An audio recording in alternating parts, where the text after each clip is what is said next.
ಪೂರ್ಣ ಕಳೆದುಕೊಂಡಿದ್ದೀನಿ ಇವತ್ತು ನಾನು. ಸಂಪೂರ್ಣ ಶೂನ್ಯನಾಗಿ ರಸ್ತೆಯಲ್ಲಿ ನಿಂತಿದ್ದೀನಿ. ಇದಕ್ಕೆ ಕಾರಣ ಹೋರಾಟ. ಆದರೆ ನಗನಗುತ್ತಾ ನಿಂತಿದ್ದೀನಿ, ಖುಷಿಯಾಗಿ ನಿಂತಿದ್ದೀನಿ. ಮತ್ತೆ ಶೂನ್ಯದಿಂದ ಆರಂಭ ಚೆಂದ ಇರುತ್ತೆ ಅಂತ ನಿಂತಿದ್ದೀನಿ.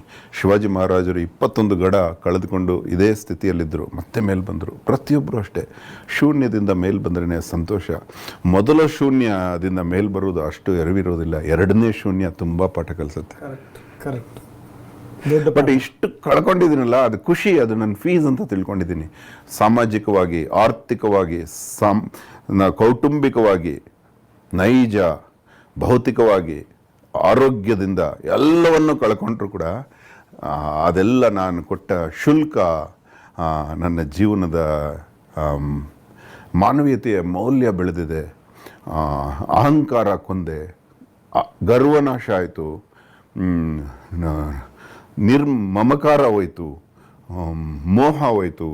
ಎಷ್ಟು ಖುಷಿಯಾಗುತ್ತೆ ಈ ಸ್ಥಿತಿ. ಸ್ಥಿತಪ್ರಜ್ಞಸ್ಯ ಕಾ ಭಾಷಾ ಅಂತಿದೆಯಲ್ಲ, ಆ ಸ್ಥಿತಿಯ ಹತ್ತಿರ ಕರ್ಕೊಂಡೋಗಿದೆ ಇದು. ಅದಕ್ಕೆ ಹೋರಾಟ ಕೂಡ ಒಂದು ಸಿದ್ಧಿ ಸಾಧನೆ, ಅದು ಹೋರಾಟ ಕೂಡ ಒಂದು ತಪಸ್ಸು.